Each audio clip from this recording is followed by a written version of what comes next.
Hello guys, in today's video we're going to talk about the data center cooling challenge.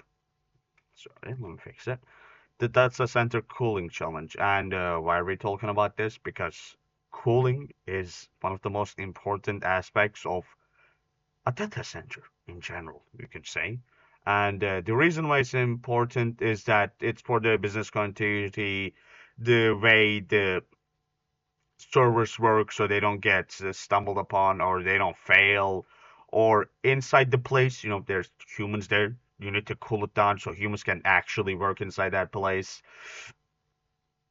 And generally, the working condition of the entire data center depends if it's a hot place or a cold place.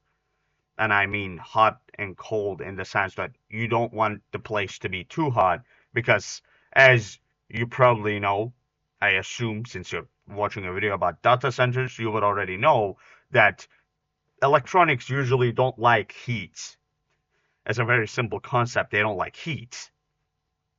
And before I continue talking much, let's already get started on this slide. The data center cooling challenge. Data centers are filled with computer servers that consume vast amounts of electricity and, as a byproduct, generate a large amount of heat. This heat must be removed 24/7 to prevent servers from overheating, failing, or catching fire. Cooling and HVAC systems are critical and typically account for for around 25% of data centers' total energy consumption. And this is such a huge number. Imagine, in total energy consumption, the entire money you spend, 25% of that is for cooling. So just imagine if you make this more efficient, you make the technology really good. Now, I'm just saying this as an idea.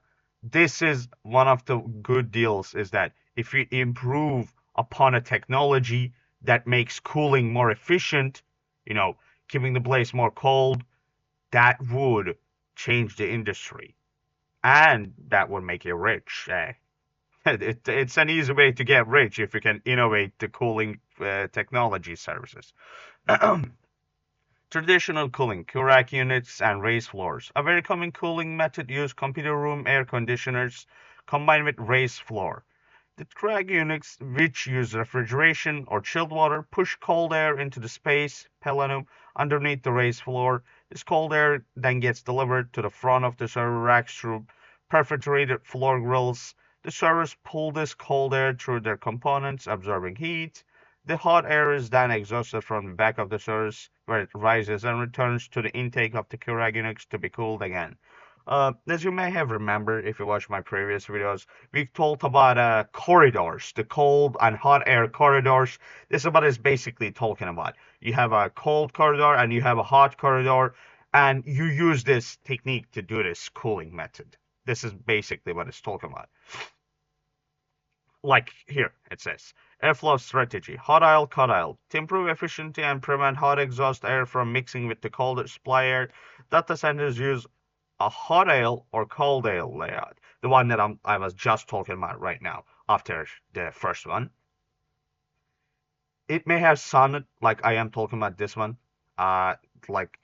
This is the second title. I don't want that to be mixed because I just realized that may have sounded like it. Cold aisles. Server racks are arranged to face each other. The cold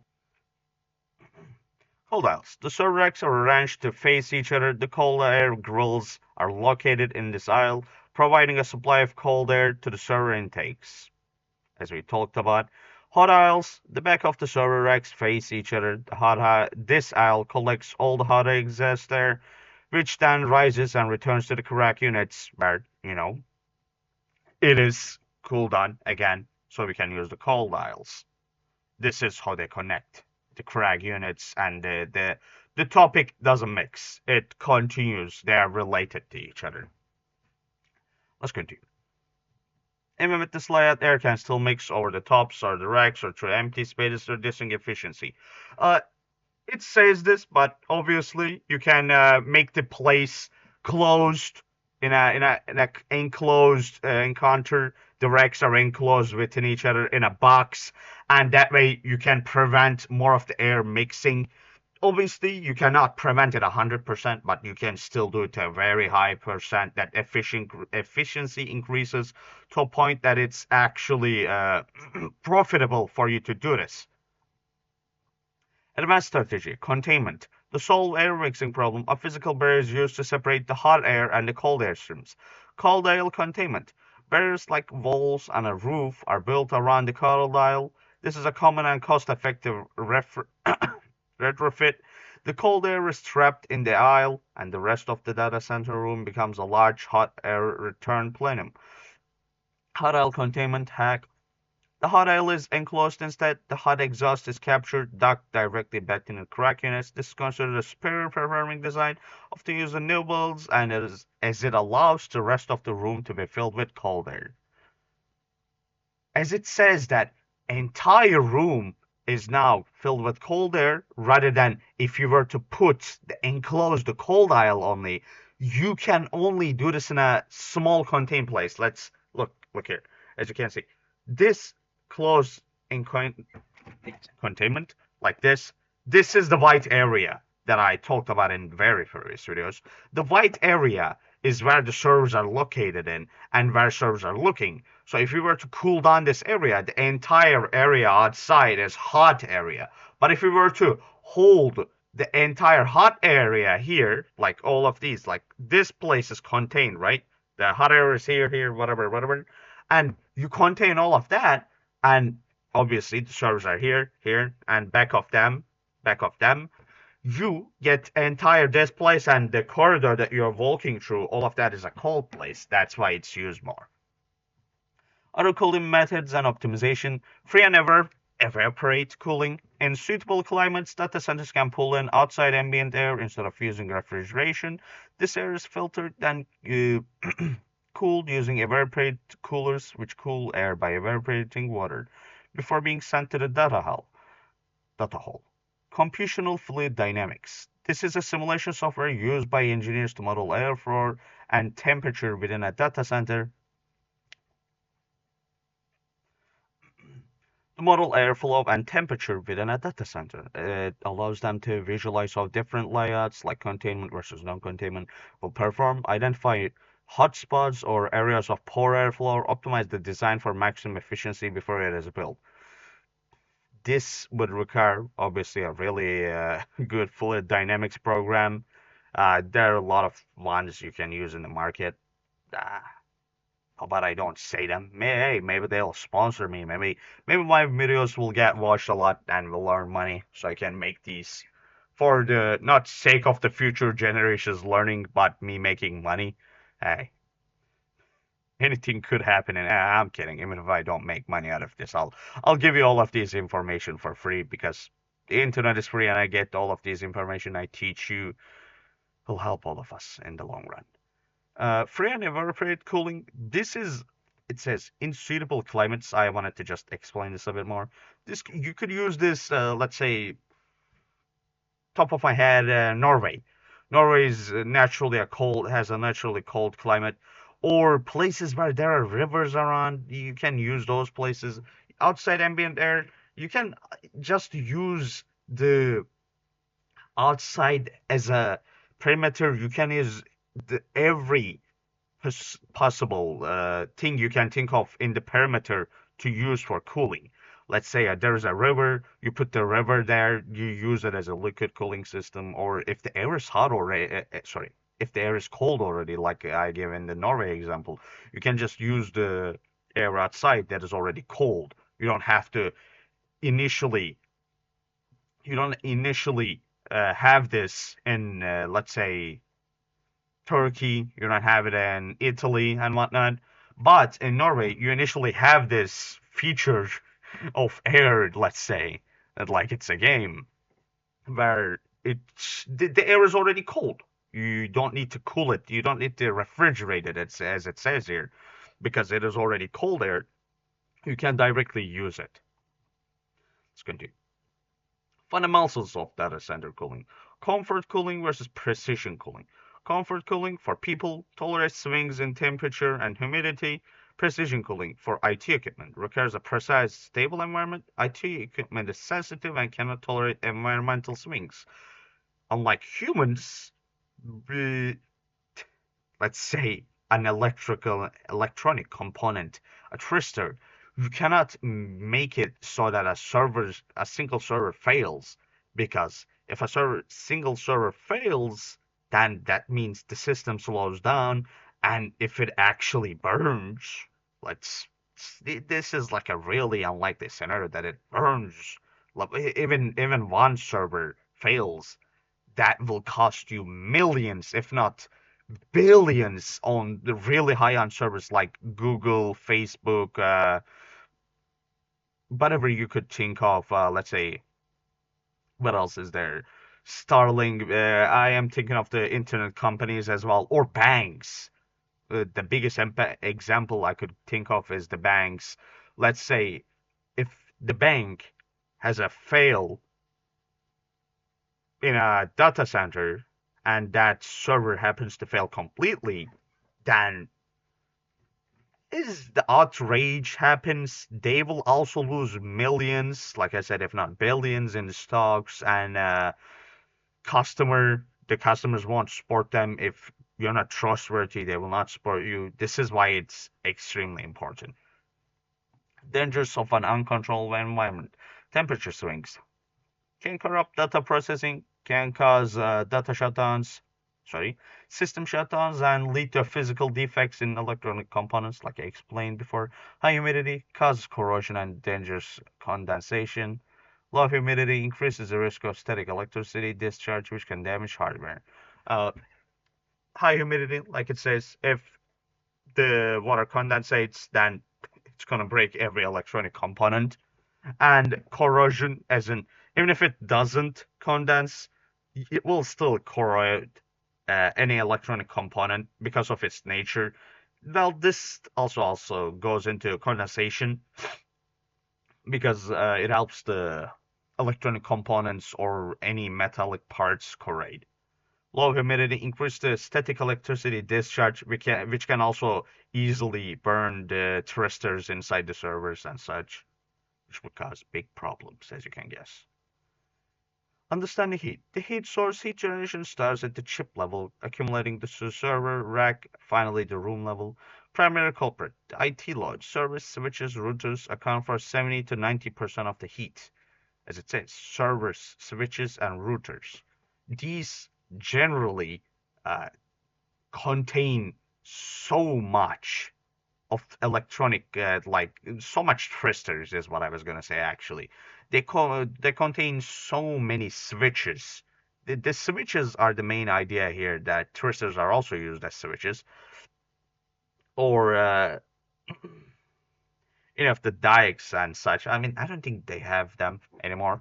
I saw one of them, like a really old one, but I think they changed them into thrusters and threads and such.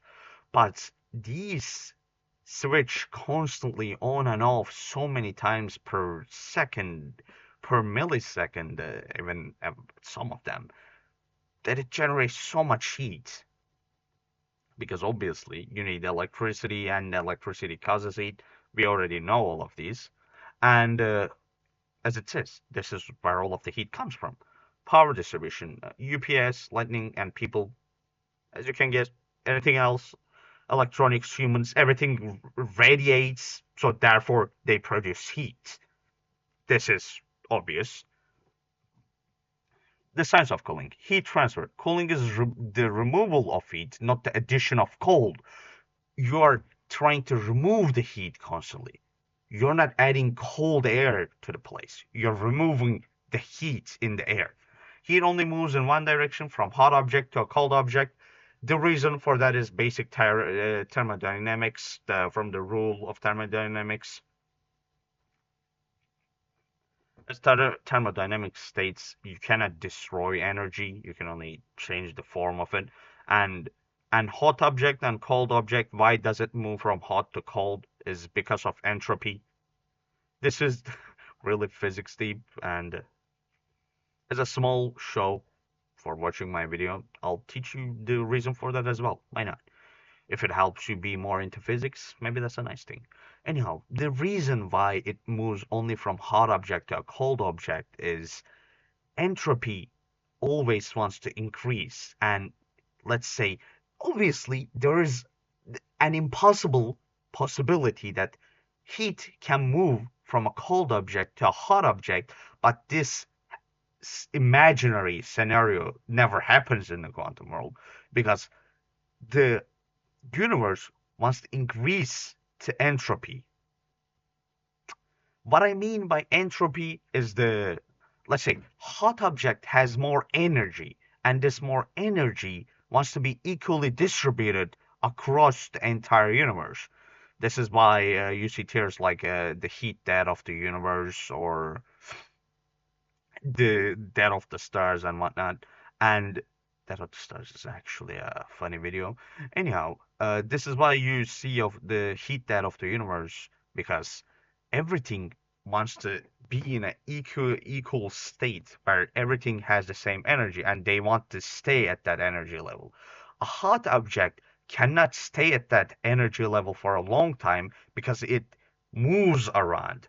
If you have so much energy, you will move around more because having energy means your electrons are in an excited state. That's what being hot means.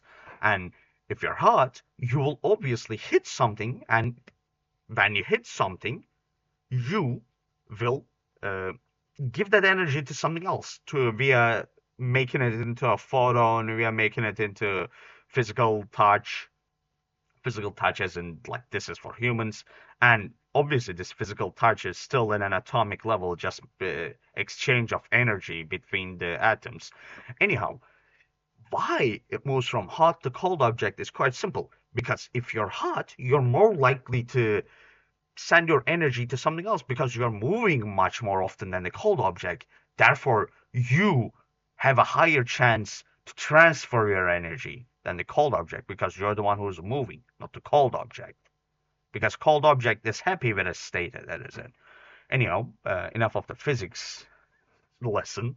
This is about data centers, so let's continue on about that. The goal is to transfer the heat from inside the data center to outside, obviously. Types of heat. Sensible heat, dry heat from electrical equipment, example, servers, as you can guess. Latent heat, wet heat associated with moisture from people and such. Airflow. Air movement measured in cubic feet per minute is essential. Cold air is useless if it is not moved to the heat source to carry the heat away. As it says, you need to move the heat away. You're not moving the cold. Gas laws. The physical relationship between pressure, volume, and temperature is fundamental principle that makes a refrigeration cycle possible. Like I said, this goes more into the chemistry, but I never said this is for only electrical engineers, as I study electrical engineering.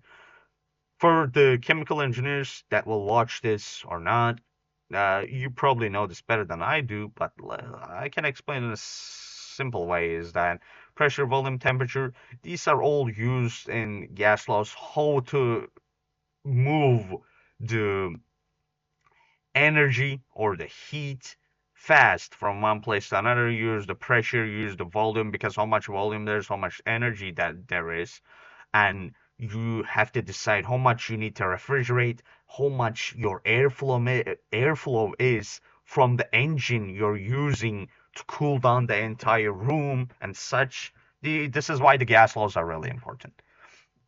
Calculating data center cooling requirements. The total heat output is the sum of all its components. A calculation of your total heat lead can help you determine if you have too much cooling, which could save money by turning off the unnecessary units. Heat sources, IT 1790, UPS 10 to 13, power distribution 6, lightning 9, people 2. Example calculation. 5,000 square feet data center, 250 kilowatt UPS at 30 level, 20 people. IT load 75 kilowatts, 20% of 250. UPS calculated from fixed and proportional losses, 14.5. Power distribution heat 6.5, calculated from, again, these are all fixed and proportional. Lightning heat 10 kilowatts, as it says right here, how you can calculate it. People heat 2 kilowatts, 20 people, 10 watts per person. You know what? Next time I should make these in metric units so more people can watch it. Hey, but if you're an American, it makes everything easier for you. Your lucky day, I guess. Or I can put both of them, to be honest. That wouldn't be a problem. No, I'm just thinking what I should do next time. Yeah, you can tell me in the comments if you like something. Oh, you're doing it bad, you're doing it good, and I'll read it. I'll read it. I'll give your opinion my care, whatever that means. Total heat output 108 kilowatts. This is the amount of cooling needed. Like if you were doing 120, you would be wasting 12 kilowatts of energy on cooling. That could save you money that you could use on other stuff. Other cooling considerations. External furnace heat load can be increased by windows, exposed holes, and such. These are obviously all considered before making the blaze. Adding humidity if needed creates an additional heat load, which may require oversizing. Redundancy. The total calculation does not include the extra capacity needed for redundancy. A common rule of thumb is the size cooling at 1.3 times the IT load rating, which makes sense because you have the extra stuff, the the backup generators and whatnot, all of those considered back into it because if you don't have energy and when those start working, you will actually have to think about the cooling system of those as well. Because let's say you use a backup, okay, everything is cool. The backup is working, right? Here's the deal. 20 degrees, 21 degrees. Wait a second, what's happening? You did not put into consideration the backups. Those also exist. You need to think about those as well, like the UPS, but the backup generators and such. The high density cooling problem. Data center cooling systems are traditionally designed for low density racks. Example, 1 to 3 kilowatts per rack. The major challenge today is to shift the high density racks because we need even more information to be passed through and processed. The shift racks now commonly average 5 to 8 kilowatts with high performance blade servers pushing 20, 25, even 32 in a single rack. The analogy, a single blade system like an HP class at 108,000 BTUs can output 4 times more heat than the Weber Genesis barbecue grill. The mismatch. Existing cooling systems designed for 3 kilowatts racks are incapable of cooling a 25 kilowatt rack, creating massive hotspots and requiring different cooling strategies.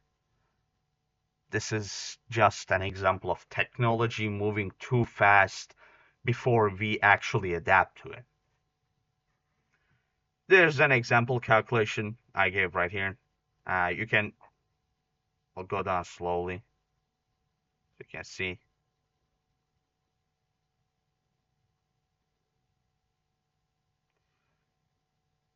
Okay, guys. I would love to explain the example, but I'll just put it here in the screen if anyone wants to look at it and learn the math behind it. It's not something deep, and it will obviously change if you were to actually work in a place like this. It won't be like this, and it will change depending on how many servers there are working, how many servers you need, and such and such. These examples, like I said, are just examples to give you an idea of what will actually happen inside this place, because you would need to have an idea when you're applying for a job application, so you don't just look at them and say, I don't know, we don't know, there's like at least 25 kilowatts of energy wasted on this. What? Wasted on this? What's this? And you'll look at them, they'll look at you. Weird, awkward situation. We don't want that to happen. Anyhow, also, the resources used in this video are all of these right here. Fundamental of data center cooling, fundamentals of data center cooling. Oh, well, this link is cooked. I'll fix that. And